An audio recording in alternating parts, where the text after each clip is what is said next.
Hey everyone, welcome back for another episode of The Real Life Show. We are back at the Backyard Cafe. Thank you to Andrea for having us once again. It's been a while since we've been here, but we're back today with two of our good friends, Ben and Jen Wade. Yay! Welcome both. Thanks. Straight off the bat, explain to the people watching who may not know you who you are.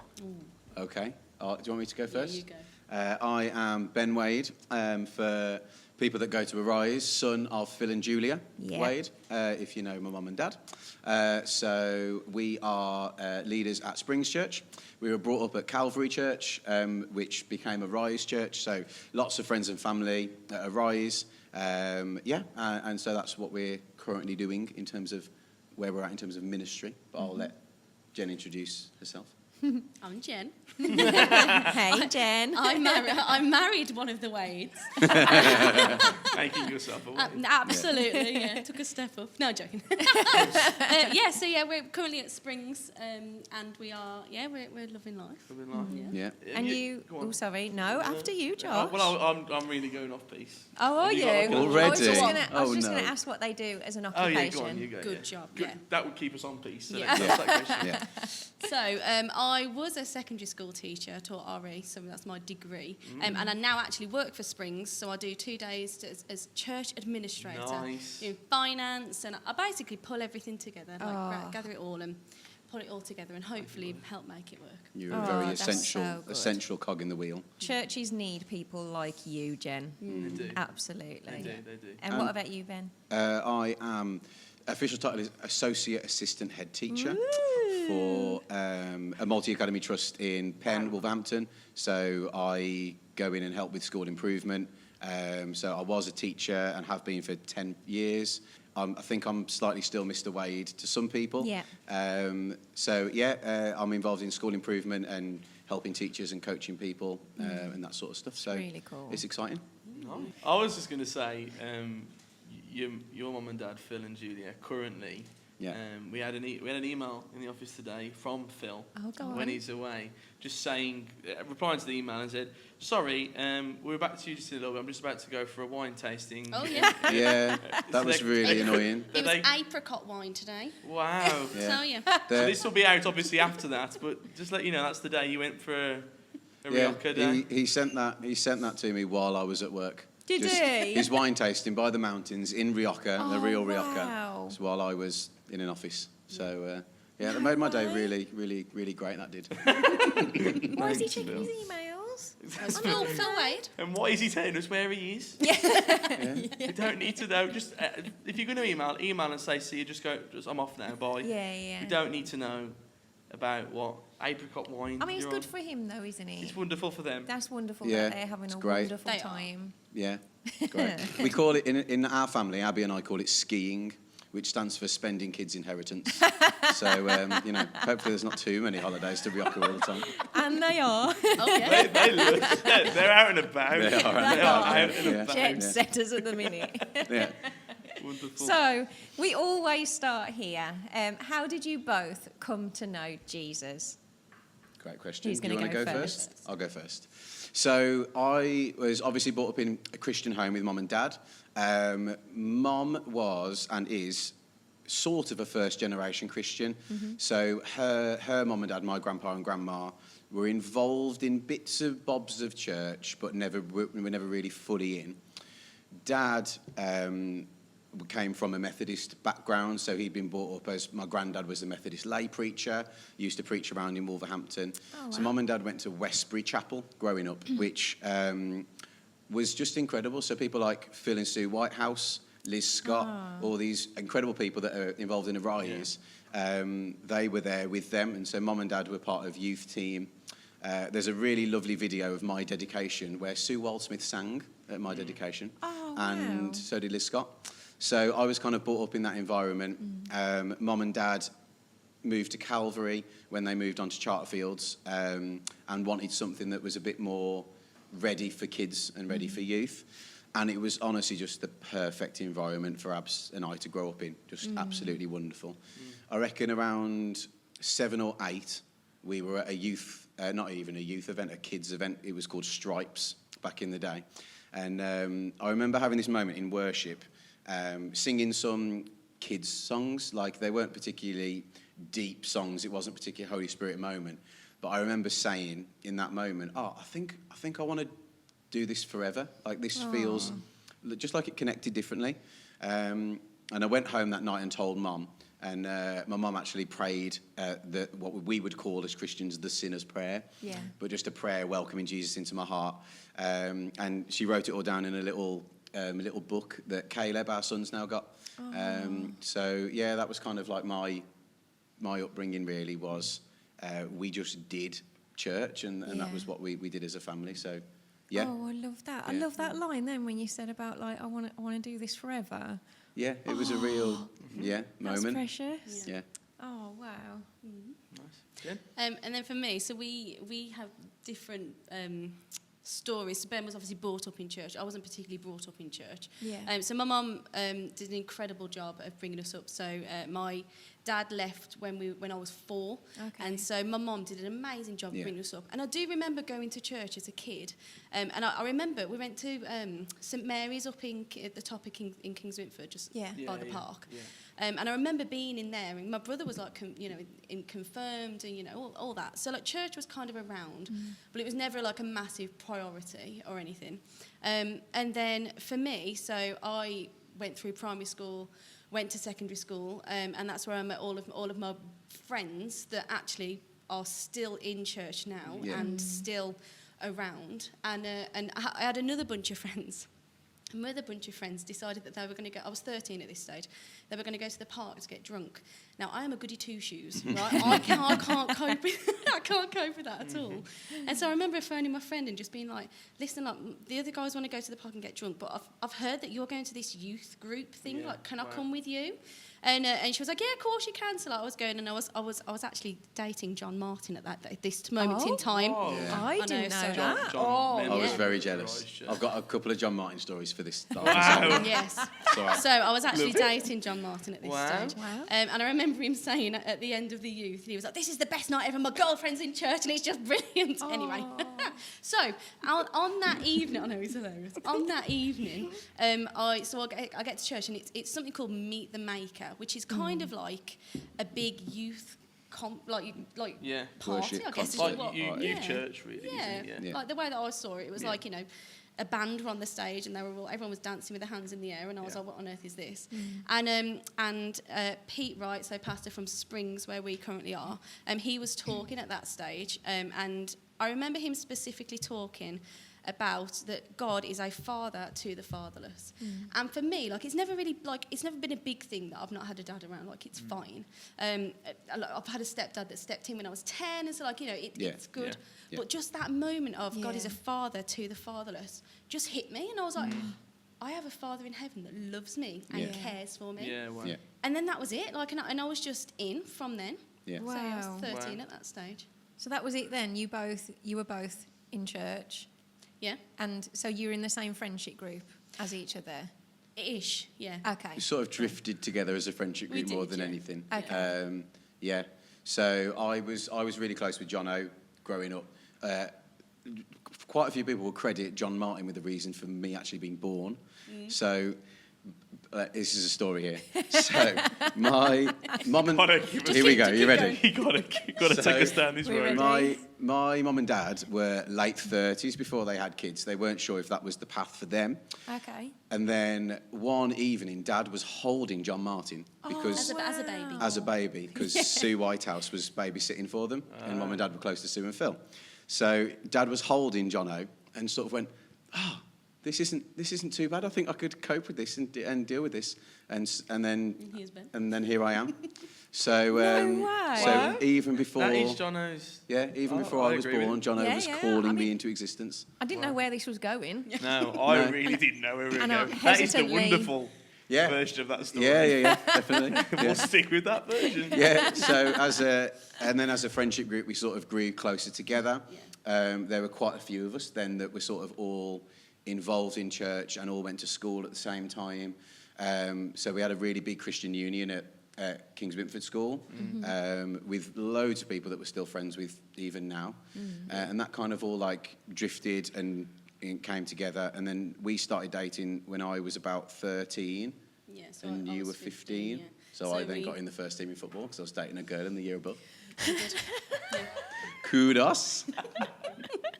Tell us about how you met and how that happened. Yeah, the first thing I remember about Ben was he was dating another girl, and I say dating, he was seeing another girl. Are you seeing Jono at this point? Maybe, I don't know. I'm going to be honest, Josh, and my story will come through. I had quite a lot of boyfriends before. It's always the case with all of our guests. Is it really? It always starts with like a love thing, doesn't it? So I great can't honesty. remember. Yeah. We'll say you were. Yeah, absolutely. For the sake of the story.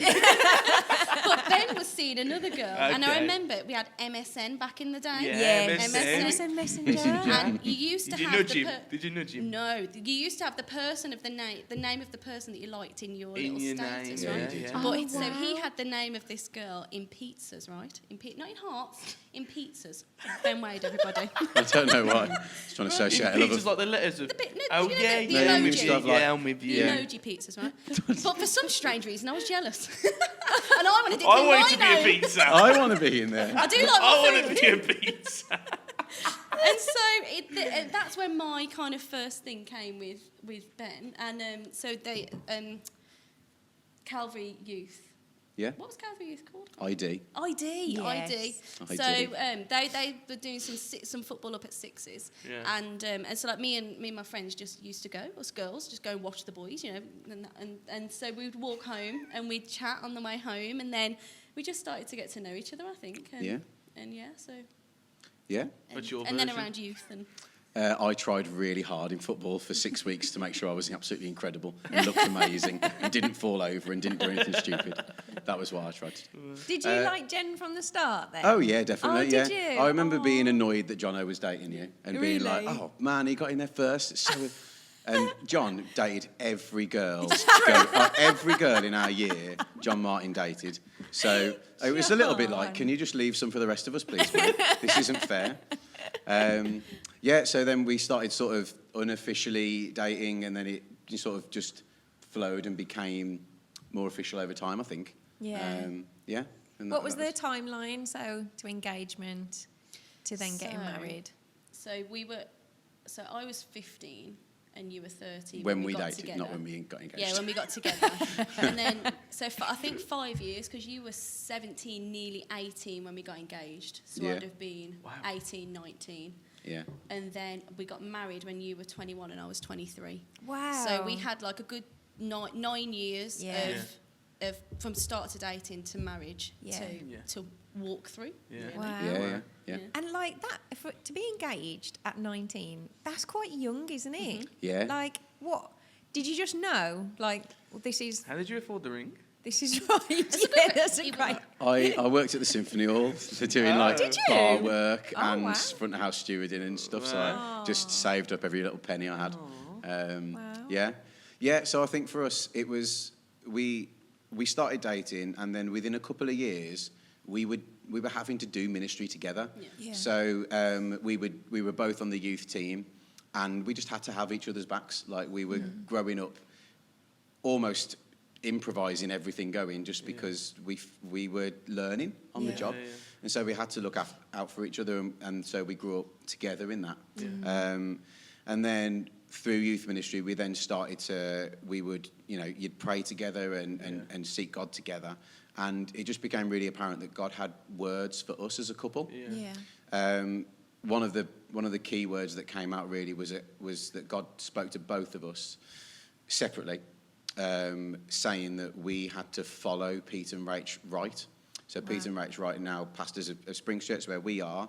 At the time, we're youth pastors and our youth leaders at Calvary. And so we had this word. I reckon I was 15. Yeah. You were 15, 16. And we had this word to say, you need to follow Pete and Rach. And obviously that meant something for us and for Pete and Rach, but it also confirmed that God had a plan for us together. Yeah. And so we've just found that was too precious to let go.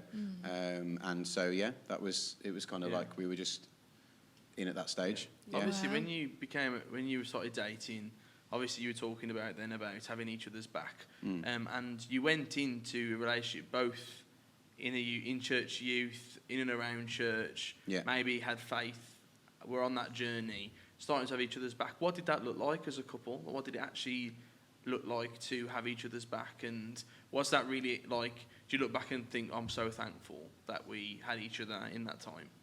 I think having, like, being together, but being with our friendship group as well. Like, we had a massive friendship group that were all in for Jesus. Like, we were all in, we were all serving together.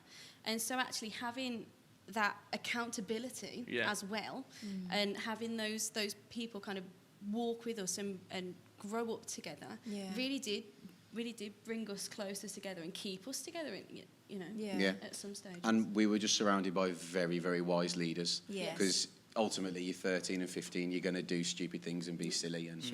And so Andy and Rach Wadhams ran the youth ministry while we were growing up. And I remember Andy Wads having loads of really frank chats with me and being like, if you're a man of God, this is how you behave, and this is what you do, and this is what you don't do. And just being uber black and white. And like, your Andy was Pastor Andy Aston of Arise Church, was on youth team at that time, along with Pete and Rach, and so many incredible leaders that just spoke into us so much, and really just led the way. In hindsight, their input was incredibly valuable to us as a couple. We had people to look to who did church well as a young couple, and so we had those examples set. So we did have each other's backs, but really it was because of the people God had put around us as well. That's amazing. That held us to account, really. They were very frank, like between myself and people like Pete Freeman, Rob Curtis, John Martin, all of us as a group, we would really hold each other to account, and talk very openly about our relationships and what we were feeling and what God was saying in that, and be able to challenge and pull it, like, from that age of like 15 to 18, 19, that was just invaluable, incredible. Wow. Really held you to account. Wow. What was it like serving on youth team? When you served, it was Pete and Rach who were youth pastors, wasn't it? Yes. What was that like?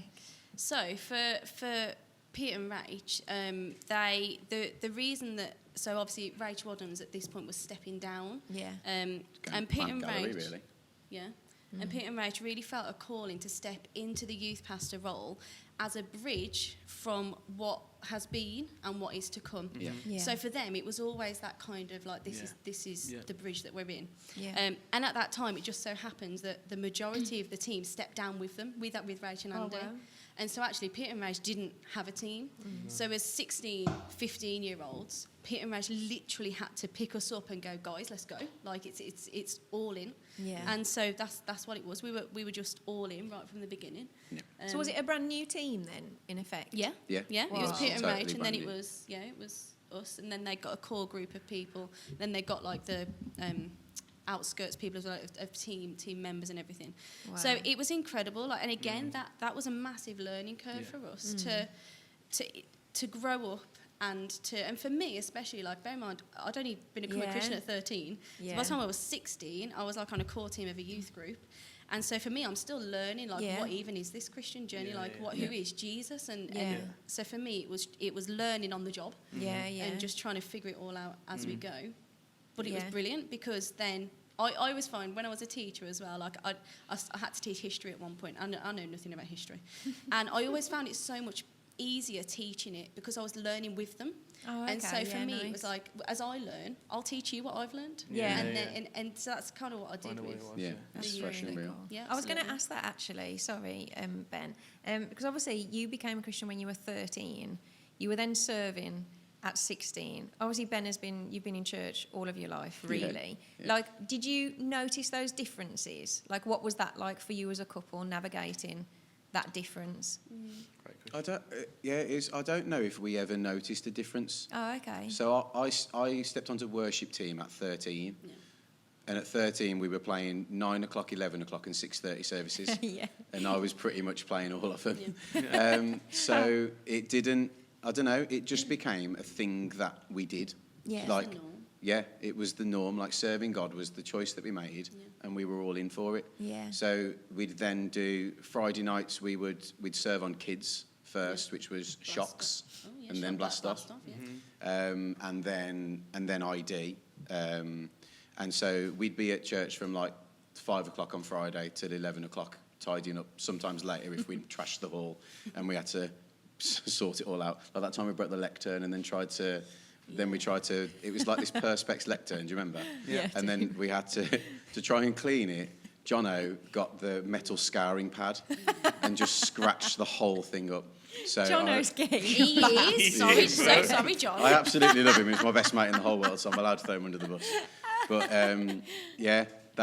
just like stuff like that. That was our norm. Yeah, it's just the norm. I don't think we ever knew anything. Yeah. Because we were so young. Yeah. I just don't think we ever really knew any difference. Yeah. I'll tell you, from being one of your youth members back then, it didn't look like you didn't know what you did. Like you guys, it was a great team to come into youth to. And I remember, like, in my first youth years, I was scared of everybody. Didn't really want to be there. Ben was my R group leader. But R groups, mate, back in the day. Have you got any like core? Because like, youth ministry is a long period of time, and we have so much fun while doing it. Like and I have core memories of my youth ministry. Have you got any like core moments where you're like, that is what a story, or that could either be funny or it could be like, wow, look at what God did there. Have you got any like core moments? Yeah, loads. I remember you being in our group with me and a couple of other lads, and finding it really hard to just get the lads to shut up and listen for a little bit. There were some interesting characters, and I remember. I can't remember if it was Pete or someone else, came in and to get their attention, smashed a football off the floor and made it bounce up to knock a ceiling tile out. Just like oi, bang, shh, right then. And then they were all up. And I went, oh, okay. And then like God doing incredible things. So guys turning up outside, smashed out of their face, being 14, 15 kids, a year old. Yeah. And them I remember them being really upset that they were going to have to phone their mum and tell them that they would, and say, Mum, I've messed up, I'm really drunk, and blah, blah, blah. And I remember me and Pete and Sam Wright, who's with us at Springs as well, Pete's youngest brother, praying over this guy and saying, in the name of Jesus, you're sober. And this guy, like had gone from not being able to walk straight to like, oh, I'm ready, I can speak to Mum. And he was able to speak to his mum and say, I did this and I'm really sorry. I went to this youth group and these guys prayed, and like there's a story that comes from that. Loads of memories. We just had a really great time. It was honestly, I wouldn't have it any other way. We had such a good time on Friday nights. Like, we gave everything, and sometimes it was hard, but we were doing it with our best mates. And so it just made it all the like, it just made it for us. You broke any bones? Yeah, I broke my foot. Yeah, you did. Did you? Yeah. Timmy Brom, Tim Bromfield, so Esther's brother, broke my foot playing football while we were out the back of was it the Source or Kings Inford Youth Centre? Kings Inford Youth Centre. And broke my foot playing football, trying to lead a game, and carted me off to A&E. And it was like a metatarsal break, like a standard sort of thing. But then I had my college exams. I was doing my A-levels that same week. And I remember on the Monday, I like hobbled into the exam hall, and they made me go last in general studies. So general studies, the hall is full of A-level kids, like 16-year-old, 17-year-old kids. And I had to go in last. And then I had to be held in isolation because I couldn't go out with the rest of them. I had to like be carted off to a little room. I just remember being really like embarrassed about it all. And I actually prayed, God, I don't want to go back in that exam hall on my crutches. Like, I just don't want to go back in the exam hall like that. And then on the Tuesday night, Tuesday or Wednesday, Pete Wright and a couple of the guys were having a prayer meeting that I obviously didn't go to. And they phoned saying, we're going to pray for you over the phone. And as they prayed, I had this like heat sensation in my foot, and I went from not being able to walk and it being bruised and purple to just nothing, like instantly. It's like an instant healing. And that night, you were healed of some massive insect bites, weren't you, as well? Yeah. So did they phone you, or was it? Yeah, the same. So I couldn't go. It's so funny if we couldn't walk at the same time. Yeah. I've been bitten by some like proper horse flies, and and they got me right on the car. Proper swollen up, yeah. And like it gone rock solid. And they called again, and they were like, "We really feel like we need to pray for you and heal you." And they prayed, and I got up and walked. And that was the same night. So Matt Price was of Arise. Yes. Was going through cancer Was that the treatment. same We've night? had It's that the same story on night, here. yeah. Yeah, we have. Had So that story on he's going through his cancer treatment, and they prayed for him over the phone. Wow. That night, he carries on with his cancer treatment. Yeah. But when he gets his results, they come back and say, Come "We back reckon as- you've been cancer-free from this point." Yeah. When we traced it all back, Wow. it was the same night. No way. Yeah, all three of us received a healing, and so yeah. Wow. Yeah. Crazy That was a story. prayer meeting and all. God was that. on Was the it? move. It bit, eh? Yeah, it was. I want to yeah. be at that prayer meeting. It was like a Book of Acts like a prayer list. meeting. Yeah. Wow. Yeah. Oh gosh. Wow. Great. That's incredible. Any cool memories for you, Jen? At youth? To be honest, for me, youth was just about building the relation. Obviously, it's very different for girls, isn't it? So, like, boys are like, yeah, let's have fun, lads. Yeah. And whereas for girls, it's like, teenager is a lot.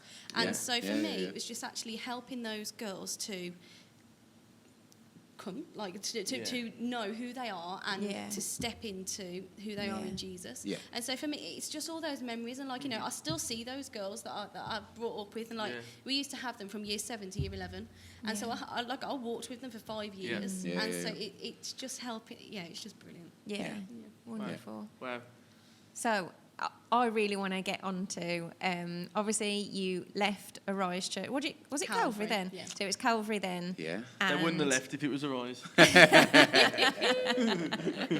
Sorry. And so obviously God spoke about Peter and Rach.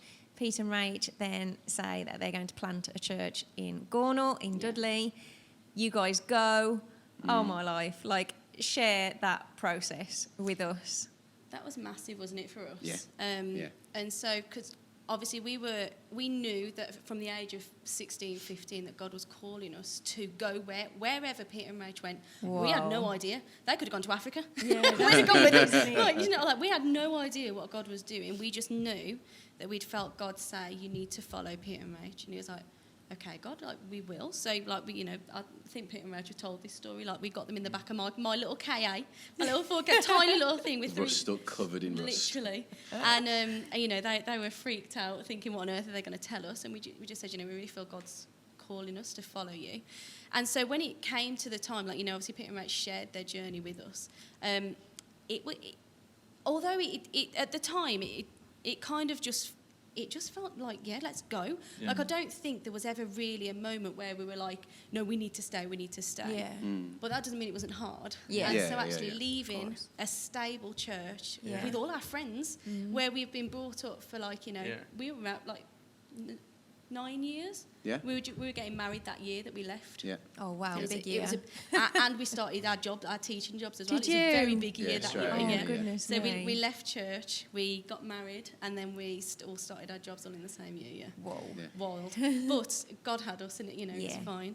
And so for us, leaving that was really hard. And I remember at a time, Pastor Paul, who was pastor of Calvary,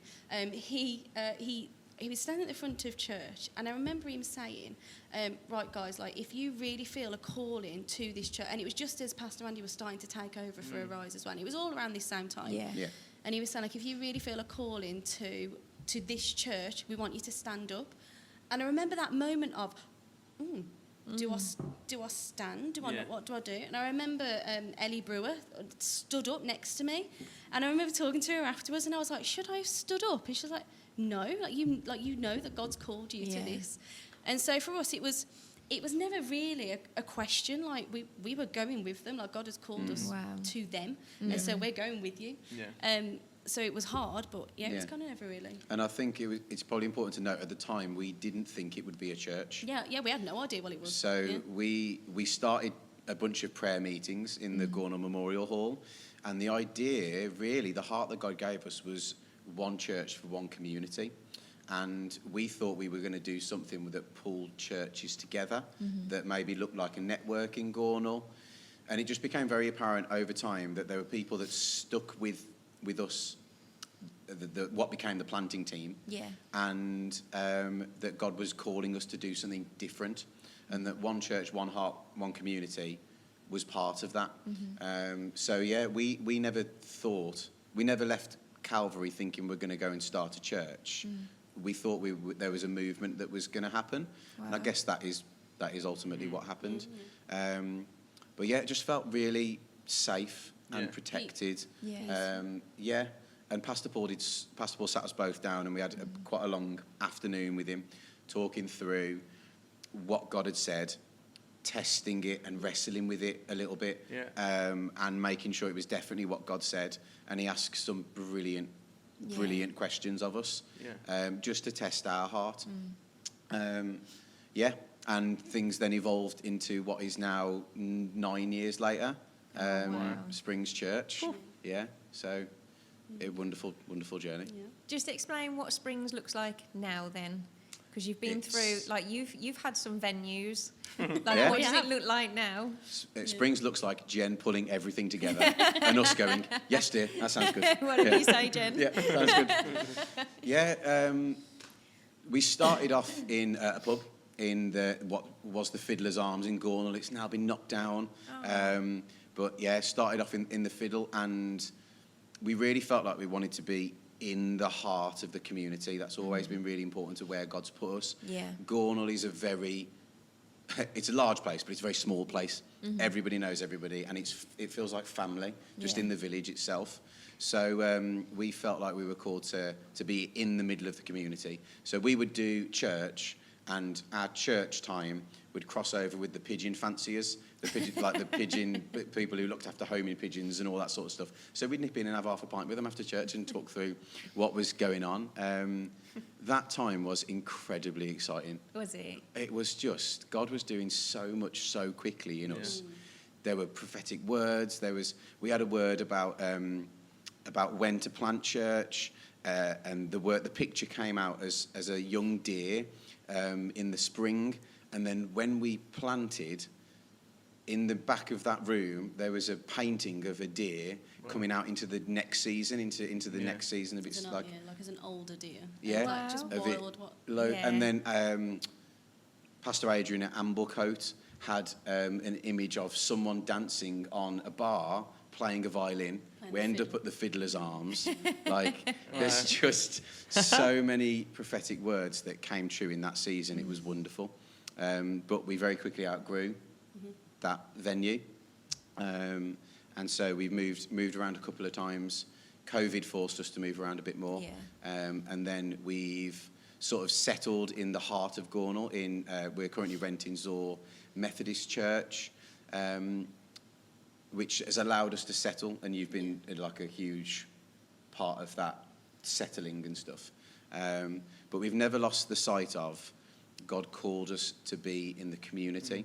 When we first gained a lump sum of money, we were asking God, what do you want us to do with this? Should we go and get a venue? Should we go and get stuff sorted and make a home?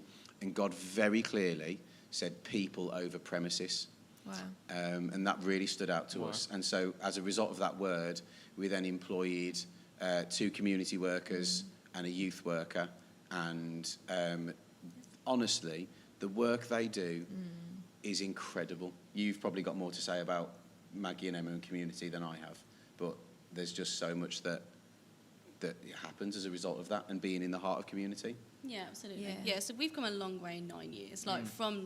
We had a word back in COVID times of sojourning, so like going on sojourning. Going on journeys, like Israelites did in the Old Testament, and and so now we kind of feel like we're just slightly settling.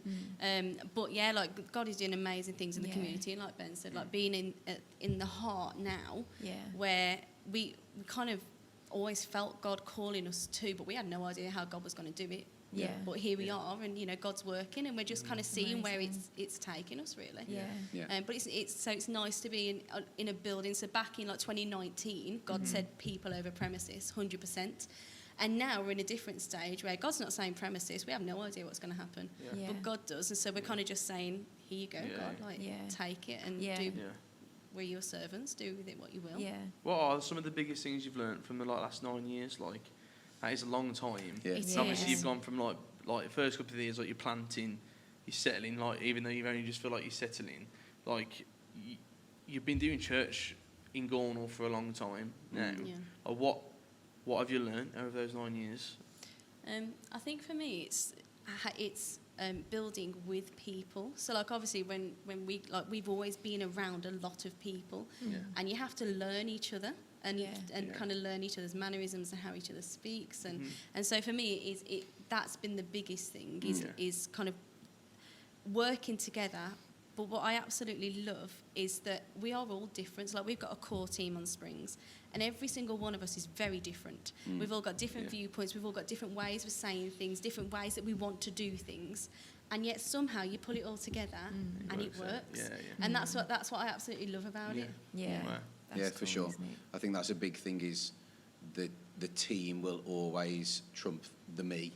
Yeah. Like if we're going with we've got Pete as an employed pastor and John comes alongside as pastor as well, Pastor John Rowe, wonderful man of God. But it is very much a first amongst equals as a core team, great. and so there's protection in that. But there's also a sense of accountability in there as well. I think the thing I've learnt the most is that God is just always good. God is always good. And he's told us when we've got it wrong, and we've stopped it, and we've done something else. Yeah. And he's blessed us when we've got it right. And it's just having that ability to think, are we in the right slipstream at the moment? Does this feel like it's something God called us to? Does it bleed the values that we have as a church? If it does, we're going to pour fuel on that fire. Yeah. So yeah, a lot of practical wisdom of how to set up things and do things and run things. But yeah, mostly just God is good all the time, regardless of how we feel. Yeah. God is just always good. Yeah. Yeah. What? I'm just revert, like go back a little bit to like the moment when you were like planting. What was it like in a period of time going from like an established 150 people a week service and being involved in the band and being involved in all the systems of the rotors and everything in this like church, so suddenly like 20 people in a room and learning those things? What was that like difference like? Was it hard not being with your friends? Was it hard not doing it alongside the people you've done it with for years? I don't think so. I think our party line is we just go with the flow. Like nothing massively affects. Do you know what I mean? Like we just kind of just crack on and get on with it. Like God's called us here, so let's go. So for us, like I still remember, and we used to video our first services, so we've got the videos of it. Yeah. And so that first service was just incredible. Like we had a few guests, but you're talking a room that was like double the size of this table. And It was literally about that. honestly, it really wasn't very big. And we had Sam on cajon, we had you on bass, Pete leading, and Esther singing. Yeah. And then we had a Jolie computer on the side playing with guitar. PowerPoint, no Pro Presenter, mate. PowerPoint, right? And it was. We didn't have a logo. It was like Arial font. It was just Really? welcome to we had Springs no logo. Church. Yeah. Wow. We didn't have anything. But do you know what? It was beautiful. Yeah, It was, Yeah. because no matter where you are, you know, the Bible says, doesn't it, where 2 or 3 are gathered, there I am. Yeah, and yeah. God was there. Yeah, And, right. and it just carried on moving through that. You know, like Ben said, people stuck with us and we took them on the journey, and they're still with us now. Yeah. Yeah. And I still remember that buzz of the first person that got saved at Springs. Really? Like that first time we knew Yeah. this person didn't know Jesus and they've just accepted. Like, we spoke afterwards as a core team, we said, that is addictive. Winning people for Jesus. That feeling doesn't go away. Yeah. Like, we had this Sunday, we had 2 people commit for the first time again. And honestly, the feeling felt exactly the same. Oh, it's I incredible. think for us, the biggest lesson was we're not doing church for us. Yeah. Yeah, that's When great. when Ben. we go to church, we cannot afford to be desperate to get something from God. Yeah. Because Right. we're there to serve others. And so when we're at church, we have to be mature enough to know what position we're in with God, to have a word in season over our lives, to know that we're in the right place. We can't be relying on that happening in church because you'll be practically sorting stuff out, and I'll be doing. There'll be other things that need to be done. Yeah. And so we had that realization really early on that we have to lead ourselves. Yeah. If we're not leading our own faith, we have no authority to lead. Yeah. Wow. So that was a big That's one really for us. good. Wow, that's Yeah. great. Yeah. Yeah. That's a great learning point, isn't it? Great Yeah. wisdom. Yeah. Obviously, you've got 2 wonderful children now. We do. So, what's important for you as a church, bringing up children in church? What's important? So Ben's got a saying. I don't know if it's your saying, if you've stolen it from somebody. It's a Glyn Barrettism. Oh, there you go. Yeah, so from Audacious. Great honesty, Which Ben. is, if you treat church as optional, your children will treat Jesus as optional. Wow. And for us, that isn't an option. Yeah. Yeah. And Yeah. so to bring our kids up, to bring them to church, just to have fun and make Yeah. friends, and to Yeah. know that it is something that they do that will then eventually lead into their story Yeah. is really important for us. Yeah. Massive. Yeah. And Yeah. I think that was a similar way to the way that Abby and I were brought up with mum and dad. We were never made to go to church. We were never forced. We were never dragged out to go. Yeah. It was This is what we do. what we do. As a family, we Yeah. do this 3 times a week, and we'll make sure that we're there every single time. Not because we have to be, but because we want to be. Yeah. Yeah. And that's that's what we want for our kids as Yeah. well. Going to church when you've got a 18-month-old baby or a 2-year-old is hard. Yeah. You will go. We had this conversation last night. You'll be in for 3 worship songs, and then you'll go and sit in another room away from everybody else, and you will either listen to the service and not feel fully engaged because you're doing things with your kid, or be chatting to other people, and that is incredibly hard. That's not easy, particularly when you're in a leadership position and you've got other things that are going on as well. Yeah. But your kid will know that this is important to Yeah. us. As a Yeah. family, we do this, come rain, come shine, Yeah. whatever Yeah. happens, we're here. And that will reflect in their faith in Jesus. Yeah. And that consistency of, so Caleb coming into kids' church now, Caleb's 6, and he has a group of friends that he loves. He feels confident coming into the building. Yeah. He knows all of the leaders in the church. He knows the routines and rhythms that happen. And so it's comfortable for him. Yeah. And that's what we want for our Yeah. 2, is that they feel comfortable and at home in the house of God. Yeah. So yeah, that great. consistency, Yeah. even when it's really hard, Yeah. Yeah. is so important. And it's never just to speak to parents who are in a similar situation with kids that age, you're never wasting a trip to church. Yeah. You may I leave agree. and think, I didn't get anything out of that. Yeah. And that might be true. But your child did. Yeah. Yeah. Your child came into the building. That's cool. They were in the presence of God, Yeah. knowingly or unknowingly. They were with people that love them and want the best for them. Yeah. It's Wow. an incredibly wonderful Yeah. environment to be. That's so good, to Ben. be in. Yeah. Absolutely. Do you know what's harder than looking after kids in church? It's actually getting out the house in the morning. Like our Sunday mornings, the hardest bit is getting out the house. Yeah. Yeah, Oh my absolutely. life. We'll see where the opposites there, because we have afternoon church. So Oh. actually, for us, so we have one morning service on the first Sunday of the month, and then we have 3 afternoon Yes. services. Yeah. Now the afternoon services aren't too bad, because by 2:30, one of us has to leave and one of us will go to church. Okay, yeah. By 2:30, we're normally dressed. Most people But have brushed their genuinely, teeth. a morning service, like, I find it really tough to get out of the house. Yeah. So I'm like, oh my gosh, it's morning service, quick, go, everybody get up, get dressed. Yeah, let's go. We haven't got our water. It's fine. You can drink it there. Don't worry. We'll just get you a cup. Don't worry. Go. I think Zara at one point has gone to church without shoes. Absolutely. Just It's so all we right. don't have Just get in time. the car. Yeah, just get We in the don't car. have time. It's biblical. It's biblical. It's fine. Take your shoes off. You're in the So presence of the holy. Lord. Have you found, like, obviously you've got still quite young kids, but obviously getting them to church, and I love that, like, no church visit is wasted. That's a Yeah. great That's so saying. good. Somebody take that. But like, obviously as a parent, a lot of your kids' faith is also done at home. Like that is like a responsibility Yeah. that you guys have had. Have you found, like, because of the like non-negotiable type thing, or like we're going to go to church and that thing, that it's not optional for you guys, have you found that that's helped with home life, and how you then bring faith into your household? Have you found that's helped in that sense as well? Yeah, absolutely. Because for us, so like our little bedtime routine is like, we'll read the kids a story and then we pray, and then they'll go. Yeah. And so especially for Caleb at the moment, like he's 6, and so amazingly, a couple of nights ago, I had a bit of chest pain. I don't know why. Like it was just just comes and goes. Anyway, and I said to Caleb, I was like, Caleb, would you mind praying for me? Because I've got a bit of chest pain. And so he just did a very simple kid's prayer of, dear Lord Jesus, please stop Mommy's chest from hurting, amen. Hasn't hurt since. No. And that, like, amazingly. So I said to him Simple tonight, I said, Caleb, thank you so much for praying for me the other night, by the way. My chest hasn't hurt since. And he went, oh, cool, bro. Thanks. Yeah. Thanks, babe. Cool, bro. Cool, We at bro. that level now. Oh, yeah, bro. Yeah. Absolutely.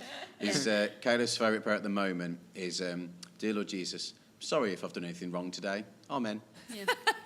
It's Let's very, just cover Great the whole prayer. day. That is- very self. Let's It's just just, cover it. just call to repentance. Come on, kids. Come Because on. really he knows. Really, he knows. He's aware. Absolutely. Yeah. So, obviously, outside of church, Ben, you've got quite a demanding job. Like, can you share a bit about that and how you bring your faith into the workplace? Yeah. I think it just naturally flows out. Yeah. It's mostly centres around either people become Facebook friends or follow on Instagram, and my socials and our socials are full of church and what we're doing. And that will lead to a conversation, or just the simple, how was your weekend? Oh, yeah, great, we did this, this and this, and that sort of church conversation comes into that. What I have found, so I swapped roles in January, coming out of classroom teaching and coming into sort of leadership stuff in schools. There are Christians everywhere. So I stepped into the first school I was placed in, and it turns out one of the teachers there is best friends with a girl who was in our youth group at ID, who's now a vicar over in Telford. Oh, So wow. like just little links like that, and then straight away there's 3 or 4 more Christians here, and then jumping into another school where I'm going to be next year. There's just Christians. There's loads of them, and that conversation just kind of naturally happens. I was doing this on the weekend, or the one that's really easy to sneak in is the community side of stuff that we're doing, and being able to speak into that. And because that's very seen in Gornal, lots of people know that and are aware of that. So being able to share stories around, we've got this guy who's connected with us. He was in a complete mess in terms of drugs and drink. He's now 3 weeks sober. Look at what this has happened, and having those conversations is really easy. Providing people with stories and testimonies, and being real about it. Like I'm very much aware that I'm a real person. I have to guard my words, and I have to be careful with how I speak and try and make sure we're building people up, particularly in the role that I'm in terms of school leadership. It'd be very easy for negativity to creep in there.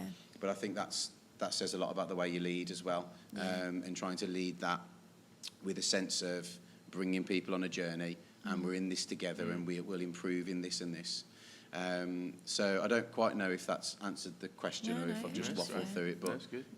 just be you in the environment that you're in, I think. So is your role... Oh, sorry, Josh.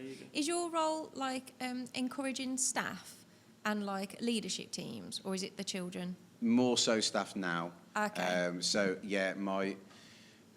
My role is very fluid. It's essentially whatever leadership stuff needs doing.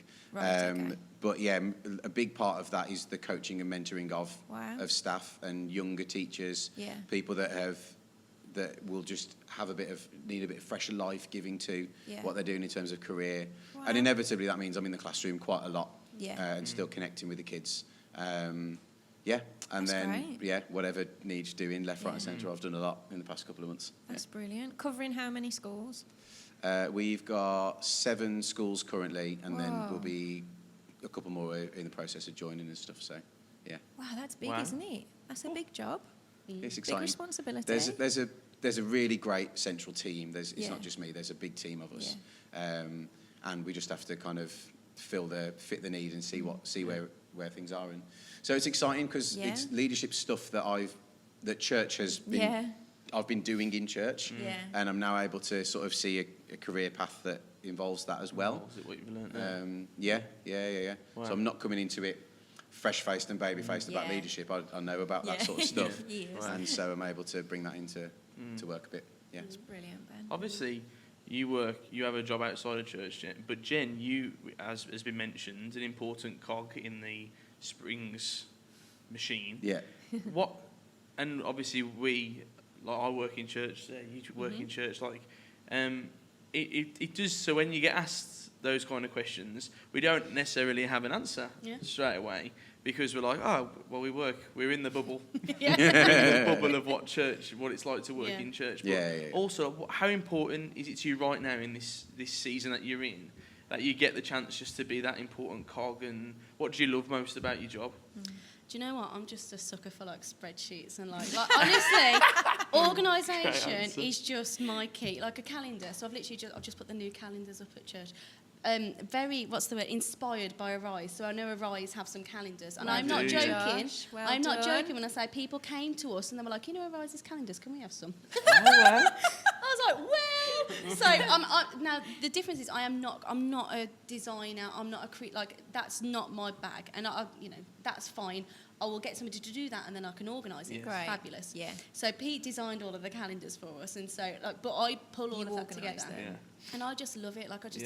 So we've got some fund at the moment, which means we can just plan a fun day. So right now we're in the midst of just planning literally a massive fun day, which is amazing. But it's and the reason that I stepped into my role was because I definitely felt God calling me to kind of take off the burden from people of things that they shouldn't be doing, so that they can be released into their calling.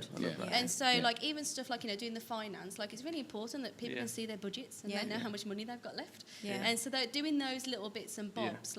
Some people hate it, don't they? Like administration, but it's in the Bible. It's literally a gift of God to be an administrator. Absolutely. And I just thrive off it. I love it. Yeah. That's so good though, when you know what you're good at and know what you enjoy. And whereas other people might finance spreadsheets, that's not my bag. Oh, I've got nothing. Like Andy, I've got nothing. I like spending money. I don't like being accountable. You lead this. Whereas I'm like, stop spending.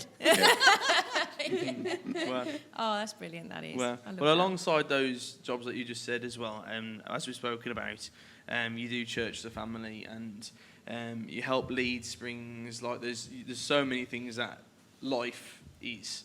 But we just wanted to take this opportunity right at the end now, for anyone who's watching who maybe they did grow up in church, and they remember what it was like, and they look back at the culture they grew up in, and they're like, I want that for my kids as well, but they're struggling to put it into action. What would you say to people who are in that season of being in church, but also trying to bring kids up into a place where when they get to make their decision, that you hope it's yes to Jesus as well? What would you say the main culture things are for you as a family of bringing your kids up in church? I think for me, I say to Ben all the time, I'm bringing my kids up now what I want my teenagers to look like. And so for me, I want my teenagers in church. I want them reading the Bible. I want them to be downstairs, with us in the lounge, not upstairs in their bedrooms. And so, so for me, it's that being. What do I want it to look like? And it's just being that bit I am the adult, and so kids this is what we do. It's that culture, isn't it?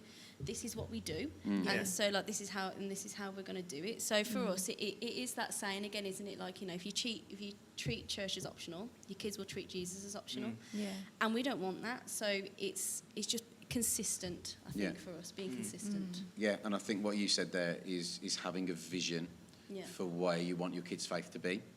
And that is not an easy thing, to step back and take a step out of the cold face of parenting and think, what do I want for my kids and their faith? And having an ideal of what that would be, and seeking God on that, and understanding that, and trying to get that from God. That would be my priority, to try and what do I want the faith of my kids to look like? Okay, if I know what I want my faith of my kids to look like, I need to design something that will help me get there. That's great. And so for us, that looks like being there absolutely consistently. They will see that and we're really deliberate with things like if we're at the front, we're worshipping. And we'll be hands up and going for it, and the kids will be part of that and dancing along with us or sitting next to us or being a pain on the floor in front of us, to be totally honest. But we're deliberate about that. We want our kids to see how much we love Jesus, and for that to rub off on them as well. So to have that sort of vision for where you want your kids' faith That's to so go good. to. Brilliant. Wonderful. Wonderful. Thank you so much. Thank you. What a great episode. Something we do with all of our guests is tradition is take a selfie. Okay. So I would do this with my phone, but it's not in my pocket. Here you are. I will do it with yours. Where's my phone? That's strange. This is so weird. Unacceptable. Could be anywhere, but here we go. Are you ready? Yeah. Yeah. Oh wow. Where are you? There we go. Green dot. Green dot. Green dot. Oh, sorry, thank you. Yes, I did. Yeah, it's been around the whole episode. Ready? Brilliant. Lovely. Woo! There you go, sir. Thank you. Thanks for having us, guys. Yeah, thank you for coming on. Have you enjoyed yourself? Yeah, it's been you good, enjoyed yourself. Good. Wonderful. Brilliant. Thank you again to Backyard and Andrea for having us. We've loved being back.